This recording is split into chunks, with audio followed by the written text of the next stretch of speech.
Leon Edwards is the stupidest fighter in the UFC. What he did in the third round when he went for a takedown, when he was actually having some momentum on the feet, was one of the stupidest, dumbest things I've ever seen in MMA at a high level. I'm honestly shocked, and I'm shocked and I'm not shocked because I feel like I've been saying for years that Leon has bad fight IQ, that he's one of the dumbest fighters, and in hindsight, I don't know why I bet money on Leon Edwards. I think part of that had to do with the fact that I thought that in distance, if Sean Brady gives him space, Leon was going to win this fight just based on damage, landing the better combinations, landing the better shots. I saw the Brady Burns fight, and I thought Brady gave a lot of space and distance to Gilbert Burns.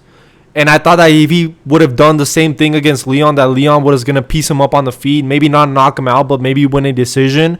A very competitive fight where like maybe Brady kind of holds up against the fence, but Leon, clearly landed the better shots in the round. That's kind of what I was expecting when picking Leon Edwards to win that fight, to win this fight.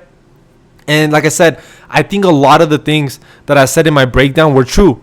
I told you guys, I thought that Sean Brady was better on the ground than Bilal Muhammad. I thought he was a lot more dangerous. I thought his jiu-jitsu was going to be problematic against someone like Leon Edwards. And he showed that in this fight. I mean, he was able to get a submission in the fourth round. And I can't believe that Leon was ever champion. Like, I can't believe this guy was considered an elite fighter at some point. And honestly, if you really think about his career, the Usman head kick KO, fluke. He was losing that fight. He was getting dominated. The trilogy was razor close, and if you remember, Leon actually cheated a lot in that fight. He was holding Usman's gloves. He was grabbing the fence. I think he landed an eye poke in that fight, if I'm not mistaken, but he was cheating a lot in the Usman trilogy, and even then, like, the fight was razor close. I believe it was a split decision or a majority decision, if I'm not mistaken. And then the Colby Covington fight, I mean, Colby didn't even, Colby gave him so much respect, and it was a Colby that hadn't fought in over a year. Colby just sucked. Colby just sucked. And even in that fight, Leon wasn't even able to finish him. It's not like, he beat Colby clearly, but even in that fight, he made bad decisions. I don't know if you guys remember, but Leon went for a takedown against Colby Covington and got reversed and lost the round. This guy has a tendency to make stupid decisions. And honestly, I'm shocked that his corner didn't tell him after the third round, hey, bro, do not go for a takedown. Why are you trying to go to the ground with Sean Brady, who has good jiu-jitsu, he has good grappling, who has good control? I mean, Sean Brady's a thick fella. If that guy's on top of you, you're probably not getting up. You know what I'm saying? So, Leon, like I said, he's just one of the dumbest fighters I've ever seen. I don't know why I put him in the parlay. That was probably a stupid decision by me. And Sean Brady showed improvements, man. I mean, look at the total strikes. I mean, I know that a lot of those strikes were little patter shots. Just holding Leon on the ground and stuff, but oh man, Leon's just so stupid. He's just such a dumb fighter.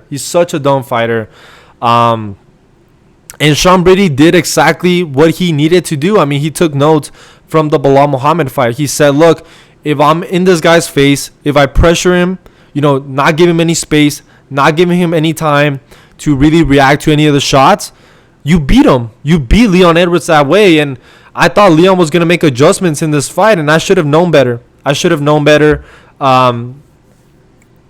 I said, I mean, I'm impressed with Brady, but I'm also not, because Leon just fights this way.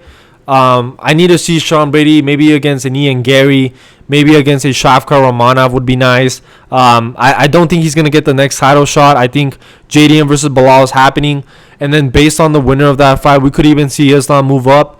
Or we could see, Shavkat Rakhmonov actually get his title shot at the end of the year. So I think Sean Brady, he's probably going to need one more win. I know this is a really good win on his resume, but unfortunately, I think right now welterweight is completely stacked. I mean, we still have Joaquin Buckley and Kamaru Usman. They probably need to fight soon. We have Ian Gary and Shavkat also there. Shavkat's probably going to get the next title shot. Buckley should arguably also get a next title shot.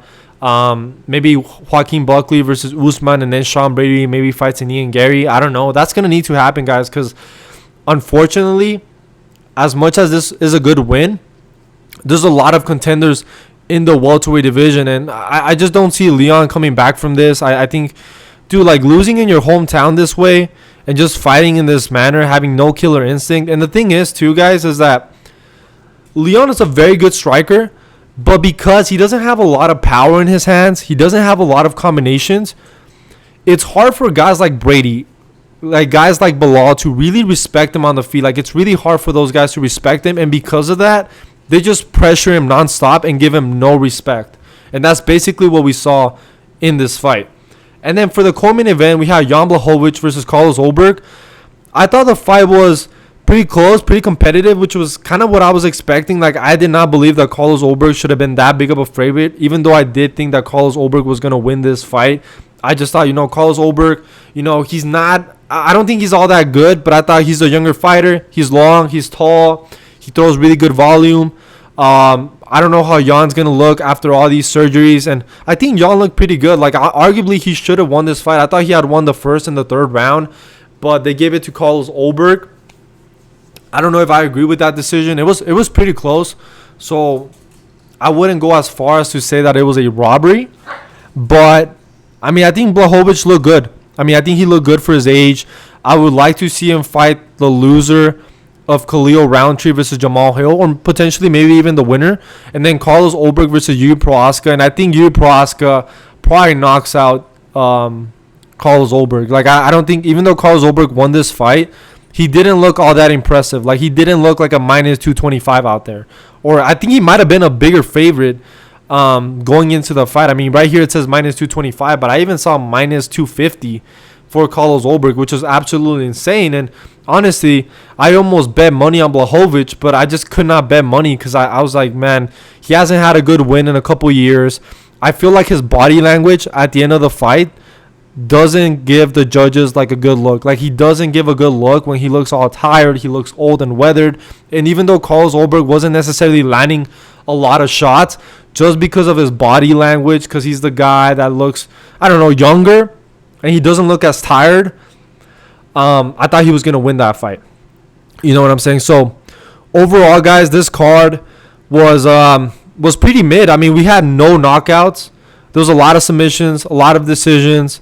Kevin Holland had a good win over Gunnar Nelson. I thought he was going to get the knockout in this fight. I did pick Kevin Holland to win. But if you're going to a unanimous decision against Gunnar Nelson, who hadn't fought in 2 years, that's a little bit embarrassing. Like, I know Gunnar Nelson is a good fighter and he's good on the ground, but geez, was this a razor close fight for Kevin Holland? I definitely think he's definitely past it. He should definitely retire because you're not beating any top guy in the welterweight division, and he's definitely fallen off even from a couple years ago. A couple of years ago, he had a razor close fight against Jack Della Maddalena, and now he's going to a unanimous decision with Gunnar Nelson in a fight where, he almost knocked him out in the first round.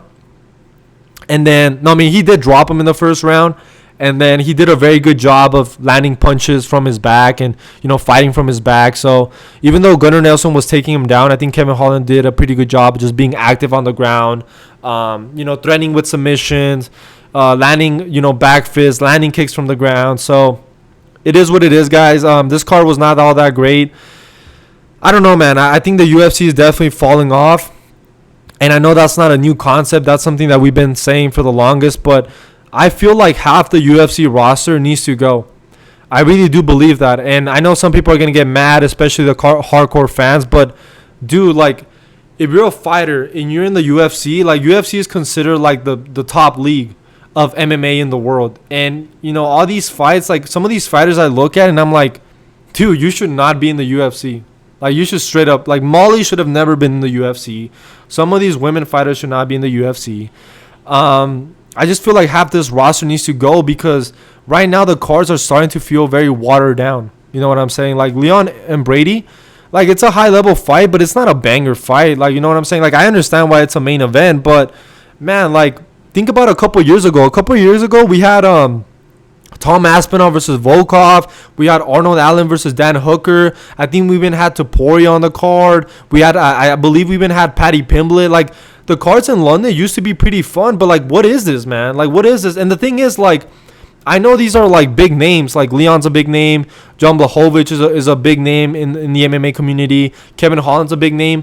But when you look at these matchups, like, you can tell like this is not going to be like a banger main card. Like, this is not going to be a fun main card. And I think the UFC needs to do a better job of putting fun fight nights. You know what I'm saying? And if half the UFC roster needs to go, and I also understand that ESPN kind of pressures the UFC to have a certain number of cards throughout the year, but I feel like it's really hurting the brand. It's really hurting the company. And if the UFC is not able to make the big fights like Islam Topuria or Jones versus Aspinall this summer, I think the sport is cooked, guys. I think the sport is absolutely cooked, and the UFC is in desperate need of massive fights. And even these fight nights, man, they're getting harder to tune in. Like, I'm not as invested as I was a couple years ago, or even 5 years ago. Like, I felt like the fight nights were a lot more fun. You know what I'm saying? And it's not even just like, oh, I'm getting bored with the sport. Like, if you actually go back and rewatch some of the old fight nights, like, you're gonna be like, what the hell? Like, we used to have this. And I know that the newer fans are not used to that, so that's why they accept lackluster fight nights like this. But the people that have been watching for a long time, we know how good the UFC used to be, and it's just hard for somebody like me who loves the UFC to stay invested in all of these fighters. You know what I'm saying? Like, of course, I'm going to tune in to watch Leon versus Brady, Blachowicz versus Olberg, Holland versus Nelson. I'm going to tune in for the main card, but it's getting harder for me to get invested in some of these fights and some of these fighters. You know what I'm saying? So it's a lackluster card, guys. Like I said, Edwards is definitely one of the dumbest fighters we've ever had in the UFC. So make sure to like and subscribe. Comment down below your thoughts on Edwards versus Brady, and I'll see you guys in the next one.